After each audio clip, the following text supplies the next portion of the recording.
Alexandra closed the balcony door and leaned against the frame, the warmth from the apartment fighting the chill still clinging to her bones. She looked at the stranger sitting on the couch wrapped in her oversized coat, the snow dripping from her, hair forming little puddles on the floor. Alexandra felt a pull she had not experienced in years, a mix of curiosity and unease settling over her chest. She went to the kitchen and returned with a blanket, draping it over the young woman, who looked up at her with eyes full of questions and silent fears. Alexandra forced a smile and asked her name. The stranger hesitated before whispering it softly, like it might vanish if spoken aloud. "Marissa," she said, her voice trembling. Alexandra nodded and offered tea again, hoping to calm the tension building between them. The apartment suddenly felt too big and too empty, as though every corner might be hiding something waiting to reveal itself, and Alexandra could not shake the feeling that she was not alone. Marissa sipped her tea and looked around the penthouse, the walls decorated with expensive art and photographs of awards and glamorous events. Yet her gaze lingered on the window and the city beyond the skyline shimmering with lights and unknown stories. Alexandra watched her and wondered what had brought her to this door in the middle of a Christmas Eve snowstorm. Marissa finally spoke, her voice barely above a whisper. "I did not know where else to go." Alexandra nodded, understanding, more than she wanted to admit, because she too had walked through life surrounded by people but completely alone. She asked Marissa what happened, and the words came in fragments: a lost apartment, a fight with someone she trusted, a desperation that had brought her out into the night. As Alexandra listened, she felt a strange empathy and something dangerous curiosity creeping in like a shadow she did not want to recognize.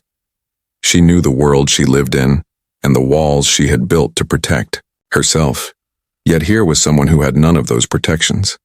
Someone whose vulnerability was raw and immediate. And it was magnetic. The fire in the apartment flickered and cast long shadows across the room. Alexandra poured herself a drink and offered another to Marissa, who declined, shaking her head but reaching instinctively for Alexandra's hand, and the simple touch sent a jolt through Alexandra that she had not felt in decades.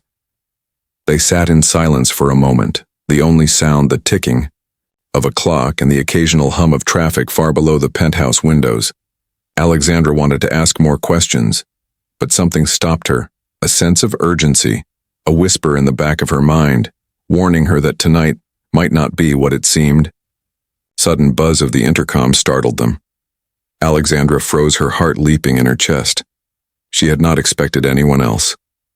The screen showed a delivery man smiling and holding a large package. She sighed and buzzed him in, trying to calm herself, but the presence of someone else in her apartment hours ago made her uneasy. The package arrived and she opened it, revealing a large box of pastries with a card that read, "Happy Holidays," from an anonymous admirer. Alexandra frowned. The gesture was sweet but also unsettling. The handwriting was unfamiliar, and she wondered if someone was watching her now from the streets below. Marissa tilted her head and asked if she should leave. Alexandra shook her head, urging her to stay. The wind howled outside the windows and the snow fell harder, making the city feel isolated and suspended in time for reasons Alexandra could not explain. She poured herself another drink, feeling the warmth as both comfort and warning. As they talked quietly, Alexandra felt the tension between them build a fragile bond that seemed as dangerous as it was comforting. Each story Marissa shared seemed to echo Alexandra's own past, a life of achievement and loneliness, a relentless pursuit of success that left intimacy and trust in ruins, and Alexandra realized that she had not wanted anyone to enter her life, but Marissa had done so effortlessly. The apartment suddenly felt colder, and Alexandra realized she had left the balcony door ajar. She went to close it, but the curtains were moving. Though no wind should reach that far inside, her stomach dropped. A prickle of fear ran down her spine. She spun around and Marissa was staring at her wide-eyed. "Did you hear that?" Marissa whispered. Alexandra nodded. Something in the hallway had shifted, something that did not belong, the softest sound of footsteps or a shadow across the floor. It was impossible to tell yet. Alexandra knew instinctively she was being watched. She moved quickly to the entrance of the apartment, checking the locks again, the chain secure, the deadbolt. turned the peephole revealing nothing but darkness and the faint glow of city lights. Yet the unease lingered like smoke filling the room, and Alexandra could feel her pulse racing in ways she had not felt since her early days in business when every deal was life or death. Marissa stood behind her, silent but present, her warmth a strange anchor. Alexandra could not explain. She turned back to her, asking if she wanted to sit and forget about it for a while, but the sense of eyes on them refused to be ignored. They moved to the living room together, sitting close enough to feel each other's presence, but careful enough to remain guarded. Hours passed, and the snow continued to fall, outside turning the city into a blur of white. Alexandra and Marissa spoke quietly about trivial things, the kind of small talk that somehow carries weight in the middle of fear. But Alexandra felt the need to know more about this girl who had appeared at her door the way a storm arrives unannounced and refuses to leave. Marissa finally admitted that she had nowhere to go. No friends, no family willing to take her in a recent breakup, leaving her utterly alone in the city at the worst possible time. Alexandra nodded, understanding fully the crushing isolation she had built around herself mirrored Marissa's own, only much older and far more calculated. As the night deepened, Alexandra realized she had not heard a single noise from the rest of the building, not the hum of an elevator, nor the distant thrum of a party below. It was as though the city itself had paused, leaving only them and the shadows creeping across the walls. And Alexandra could not shake the feeling that tonight something beyond chance had brought Marissa to her doorstep. She went to the kitchen to refill their mugs, the soft clinking of the spoons against the ceramic echoing in the apartment. And when she returned, Marissa had shifted closer. Her eyes, tired yet alert. Alexandra sat across from her, feeling the unspoken tension between them as though some invisible line had been crossed, and neither could retreat without consequences.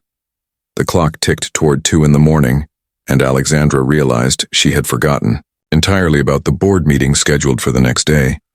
Yet she did not care. The adrenaline and unease had replaced any thought of responsibility. She poured herself another drink and offered Marissa a sip, who accepted reluctantly, but without hesitation, and the gesture carried a strange intimacy that frightened Alexandra, more than the footsteps she had heard earlier. Suddenly the lights flickered, and Alexandra froze, her mind racing. The old electrical system, perhaps? Yet the shadows on. The walls seemed to twist in impossible ways, and for a split second she could have sworn she saw someone standing in the hallway outside the kitchen. She blinked, and it was gone. The room silent except for the soft sound of Marissa's breathing. Alexandra approached the hallway slowly, her heart pounding each step. Measured and careful, she peered around the corner. Nothing moved, nothing breathed, and yet the sense of being observed remained heavy on her skin, as though the walls themselves were watching. And she realized with a sinking feeling that the city outside was irrelevant, because tonight the danger, if it existed, was here within her own home. Marissa reached out, touching her arm lightly. Alexandra jumped slightly, yet did not pull away. Her hand resting on Marissa's felt grounding and frightening at the same time. She whispered, "Are you sure we are alone?" And Alexandra could not answer because she did not know the truth. The hairs on her arms, standing up in warning and desire, mingled in the same breath. They returned to the couch and sat together in tense silence, listening to the city muffled beneath the snow and the apartment filled with shadows, each flicker of light turning familiar objects into unknown threats. Alexandra sipped her drink, wishing she could erase the unease that had taken root, and wondering if she had made a mistake welcoming someone into her home. Then Marissa spoke softly. She asked Alexandra if she believed in fate, and Alexandra hesitated because she had spent years believing only in control and power and strategy. And yet here was a girl who had appeared in the middle of her night, offering connection and risk in equal measure. And Alexandra realized that some forces could not be calculated before Alexandra could answer. The soft vibration of her phone startled them both. It was an unknown number blinking insistently on the screen. She picked it up cautiously, and a voice she did not recognize whispered, "Merry Christmas." Alexandra, the line went dead, and the hairs on her neck rose. She looked at Marissa, whose eyes widened in recognition of the unspoken terror and thrill, and Alexandra knew that tonight would change everything. The snowstorm raged harder outside, and Alexandra felt the apartment shrink around them, the shadows pressing in, and the warmth that had once been comforting now felt like a fragile shield against something she could not name. She reached for Marissa's hand, and they clung to each other in the quiet understanding that the night was far from over, and the world beyond the penthouse windows no longer mattered. Hours passed in a tense blur, their whispered conversation interrupted by sudden noises.